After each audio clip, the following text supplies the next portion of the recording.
en la vibrante ciudad de San Miguel de Allende, Guanajuato, conocida por sus calles empedradas y su aire bohemio, se entretejió una historia tan oscura como fascinante.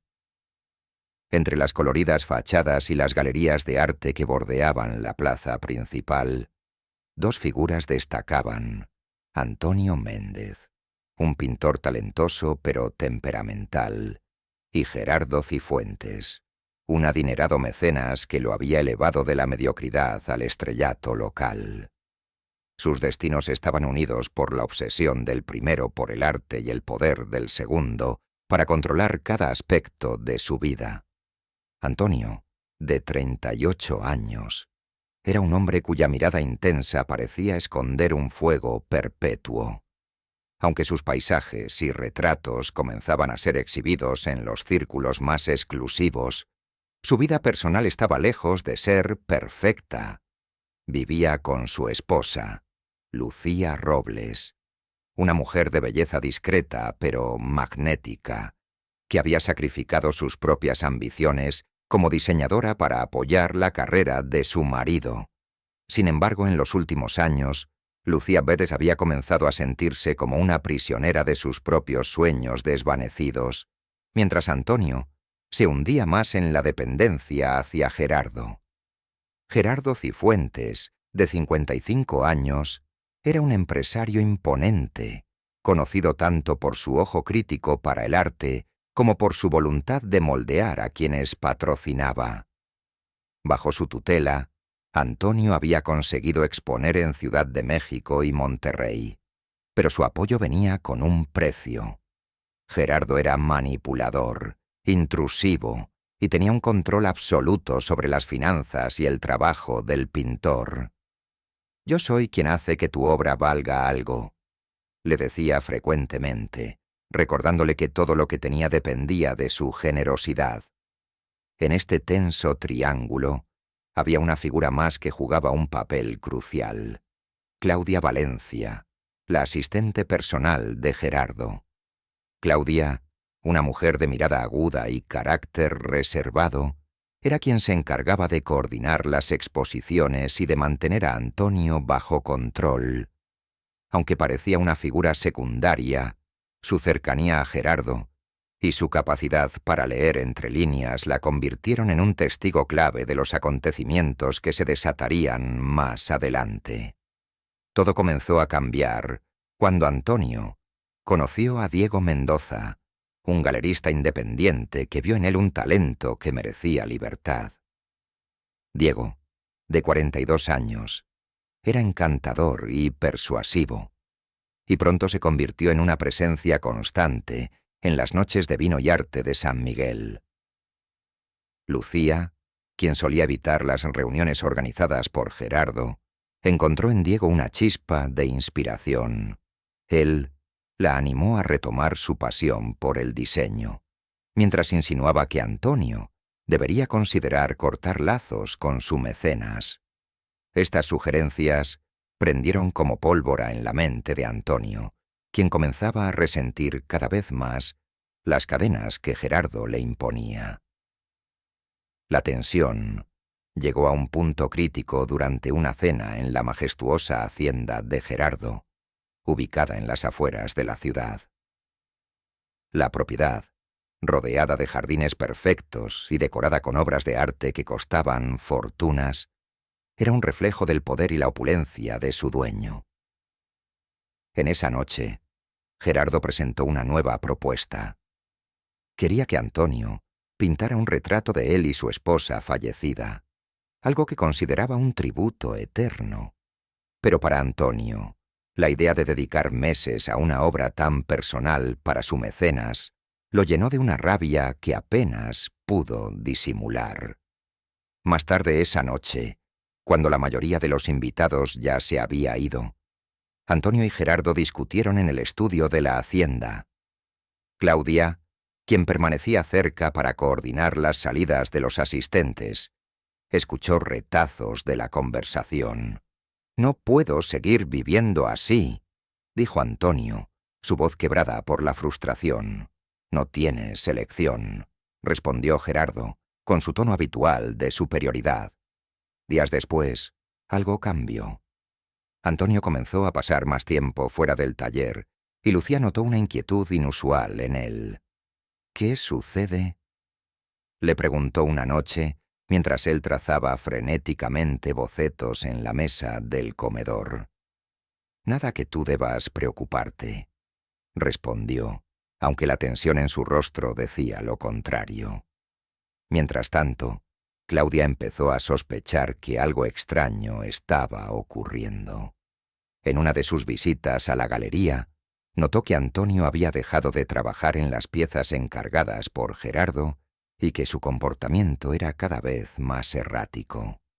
Por su parte, Diego también percibió la inquietud de su amigo, pero decidió no presionarlo, creyendo que estaba lidiando con la presión de su relación profesional. Unos días después, el caos se desató. La policía de San Miguel recibió una llamada reportando la desaparición de Gerardo Cifuentes. Fue Claudia quien, al no recibir respuesta de su jefe tras varias horas, decidió alertar a las autoridades. Cuando los agentes llegaron a la hacienda, encontraron todo en perfecto orden, excepto por una sola cosa. En el estudio, la silla frente al caballete estaba volcada y había manchas oscuras en el suelo, que más tarde serían confirmadas como sangre. Los agentes encargados del caso eran Rodrigo Velasco, un detective veterano que había trabajado en crímenes complejos en León, y Mariana Ruiz, una joven pero astuta investigadora recién asignada a la región. Rodrigo, con su ojo experto, notó de inmediato que la escena parecía cuidadosamente arreglada. «Esto no es un simple caso de desaparición», dijo a Mariana mientras inspeccionaban el estudio. La noticia de la desaparición sacudió a San Miguel. Los rumores comenzaron a correr y los nombres de Antonio y Lucía surgieron rápidamente en las conversaciones. Después de todo, ¿quién más tendría motivos para querer deshacerse de Gerardo? La policía no tardó en llamar al pintor y a su esposa para interrogarlos.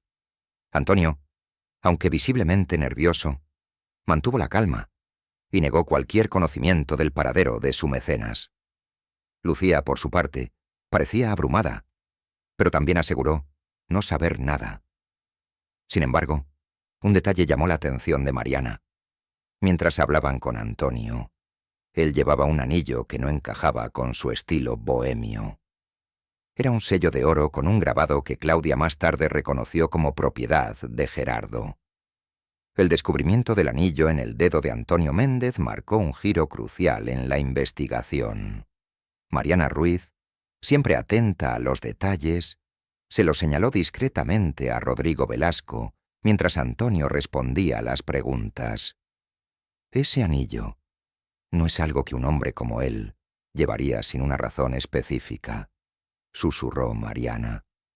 Rodrigo, con años de experiencia en leer gestos y comportamientos, notó cómo Antonio tocaba inconscientemente el anillo mientras hablaba, como si su peso simbólico fuera imposible de ignorar. Esa misma tarde, la policía obtuvo una orden para registrar el taller de Antonio, un espacio pequeño pero repleto de lienzos, pinceles y el inconfundible olor a trementina. Allí, Mariana encontró algo que aumentó las sospechas. Una tela manchada con pintura roja que, bajo la luz adecuada, parecía demasiado cercana al color de la sangre. Mientras Rodrigo examinaba los utensilios, notó la falta de un cúter que normalmente estaba presente en los kits de herramientas de los artistas. «Es raro», comentó. «Esto puede ser nada, o algo muy significativo». Mientras tanto, en la comunidad artística de San Miguel de Allende, la desaparición de Gerardo había despertado más de una lengua afilada. Alma Flores, una galerista que había tenido conflictos con él en el pasado, comentó durante una reunión informal en la cafetería del jardín principal que Gerardo tenía fama de ser despiadado en los negocios.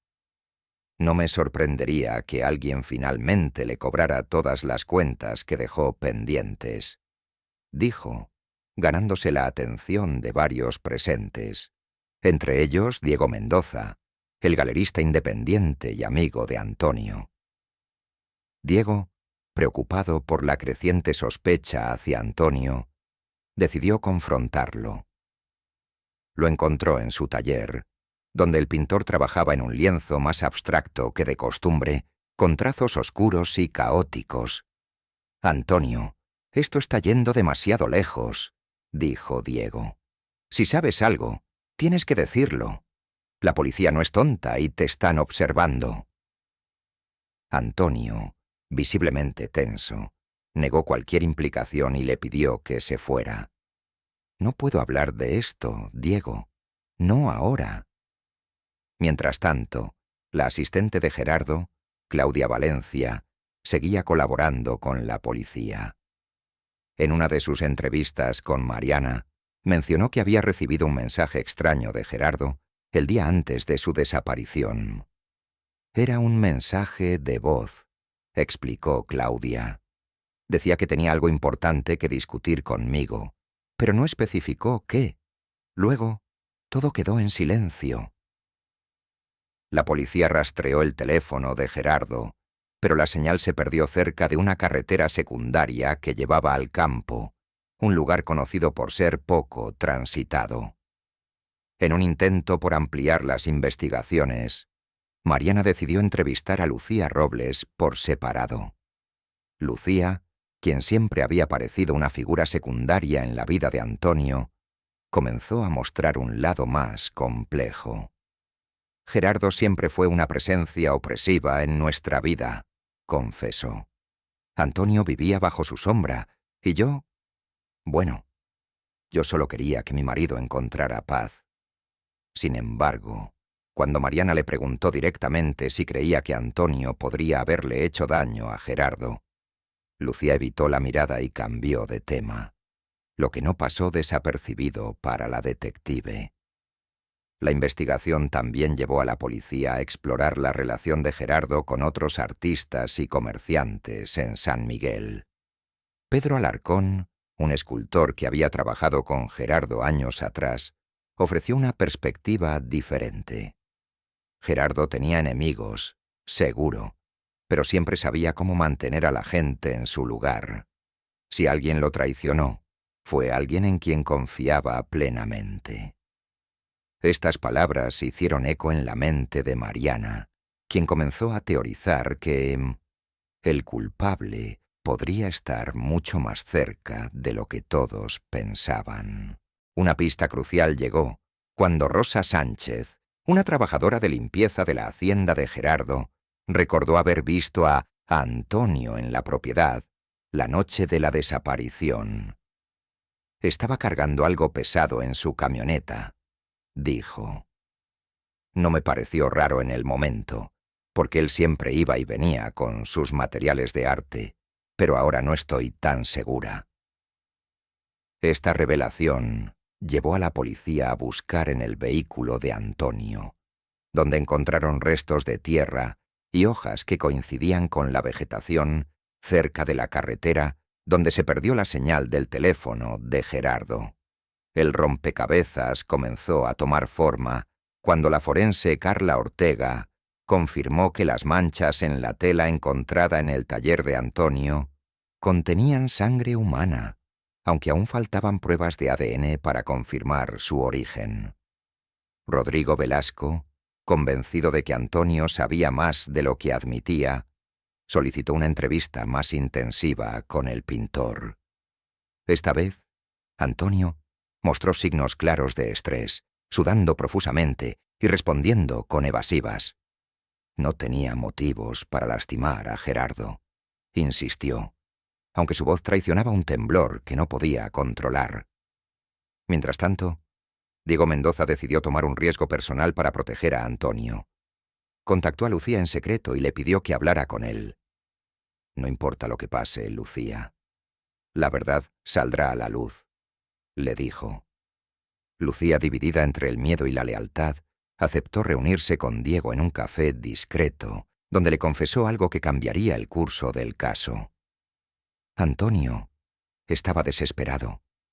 Gerardo lo amenazó con destruir su carrera si no aceptaba pintar ese retrato.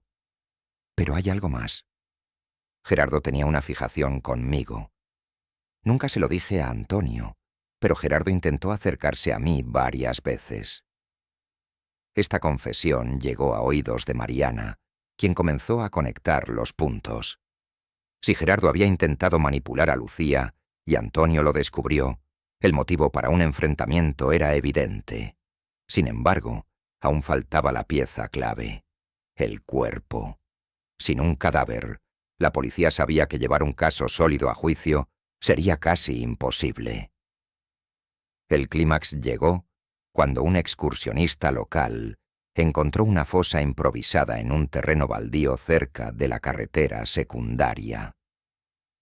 Dentro estaban los restos de Gerardo, envueltos en una lona similar a las que Antonio usaba en su taller. El análisis forense reveló heridas compatibles con un arma cortante, lo que encajaba perfectamente con la falta del cúter en el kit de Antonio.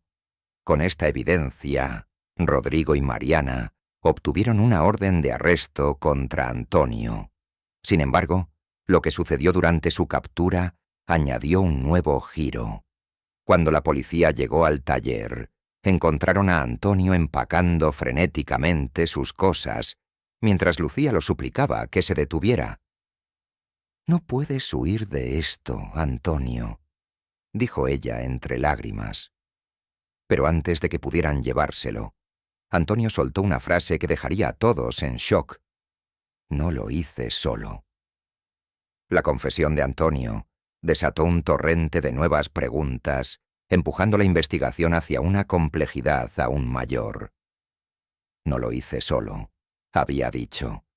Y esas palabras resonaban en las mentes de Mariana Ruiz y Rodrigo Velasco mientras revisaban nuevamente cada detalle del caso. Si Antonio tenía un cómplice, ¿quién podía ser? ¿Lucía? ¿Diego? ¿Incluso Claudia, la asistente leal de Gerardo? Ahora, todos parecían sospechosos. En el interrogatorio que siguió a su arresto, Antonio se mostró desmoronado, como un hombre que ya no podía soportar el peso de sus secretos. No quería matarlo, dijo, con la voz quebrada. Solo quería que dejara de controlar mi vida, de manipularnos.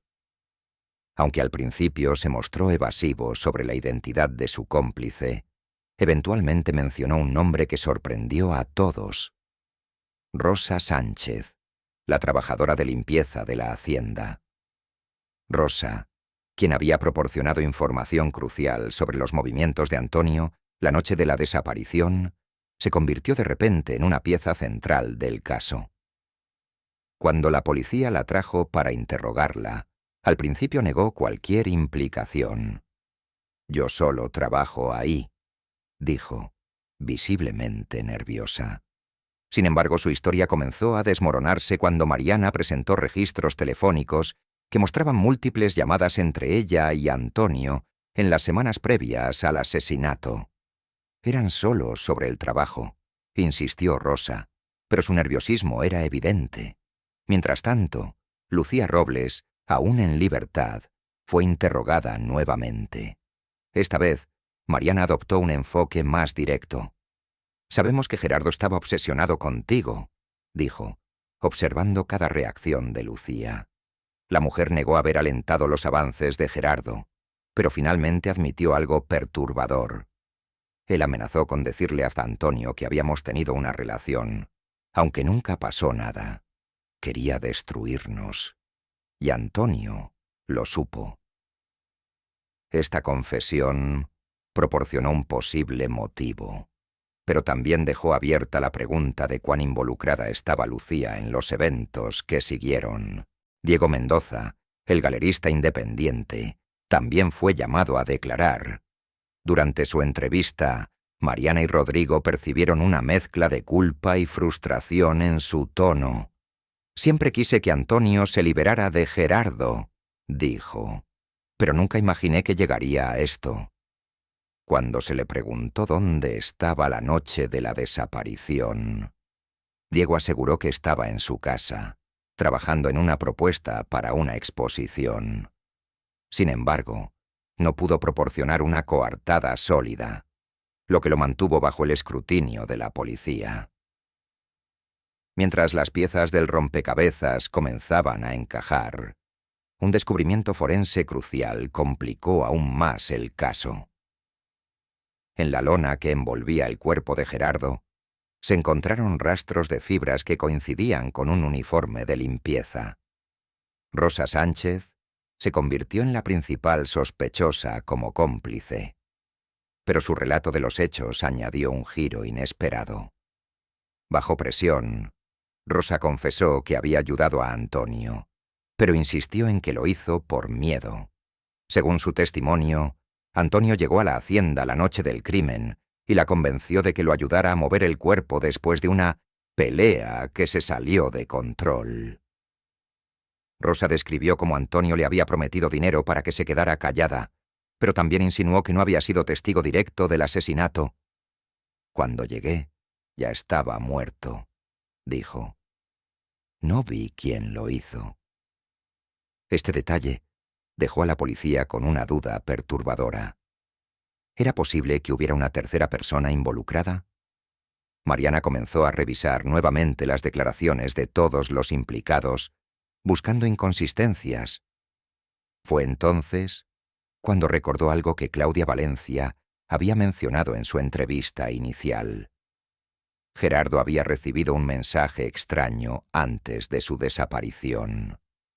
Al analizar los registros telefónicos, descubrieron que ese mensaje provenía de un número que pertenecía a Diego Mendoza. Cuando Diego fue confrontado con esta evidencia, su fachada tranquila comenzó a desmoronarse. Admitió haber llamado a Gerardo, pero aseguró que solo quería advertirle que dejara en paz a Antonio y Lucía. Sin embargo, su relato era vago, y Mariana sospechaba que sabía más de lo que admitía. En paralelo, la policía revisó las finanzas de Gerardo y encontró algo sorprendente. Grandes transferencias de dinero a una cuenta vinculada a Claudia Valencia. Cuando fue interrogada, Claudia confesó que había recibido pagos regulares de Gerardo como parte de un acuerdo para mantener en secreto su relación extramarital con una mujer en Ciudad de México. Aunque este detalle parecía irrelevante al caso, el hecho de que Claudia estuviera dispuesta a ocultar información despertó nuevas sospechas sobre su lealtad.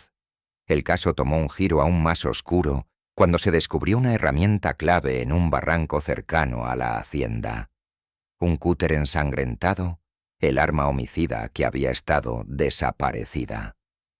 En el mango del cúter se encontraron huellas dactilares de Antonio, pero también de Rosa y, sorprendentemente, de Lucía. Este descubrimiento dejó claro que, aunque Antonio había asumido la responsabilidad inicial, el crimen era mucho más complejo de lo que parecía. Finalmente, bajo una presión constante, Antonio hizo una confesión completa. Admitió haber matado a Gerardo, pero solo después de que éste intentara forzar un encuentro con Lucía en la hacienda. Según Antonio, la confrontación se tornó violenta cuando Gerardo lo amenazó con destruir su carrera y su matrimonio. Rosa lo ayudó a deshacerse del cuerpo, pero insistió en que Lucía no estuvo involucrada directamente.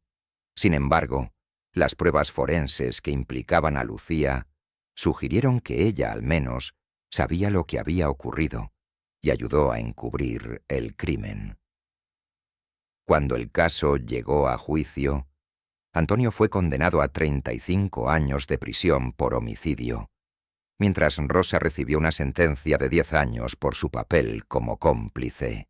Lucía, aunque inicialmente fue acusada, logró evitar la cárcel al alegar que había actuado bajo coerción y miedo, pero su reputación quedó irrevocablemente dañada. Diego y Claudia, aunque quedaron bajo sospecha, no enfrentaron cargos debido a la falta de pruebas concluyentes en su contra. San Miguel de Allende nunca volvió a ser el mismo. La comunidad artística, que alguna vez celebró la libertad y la creatividad, ahora recordaba esta tragedia como un recordatorio de cómo la ambición y los celos podían destruir incluso las vidas más prometedoras.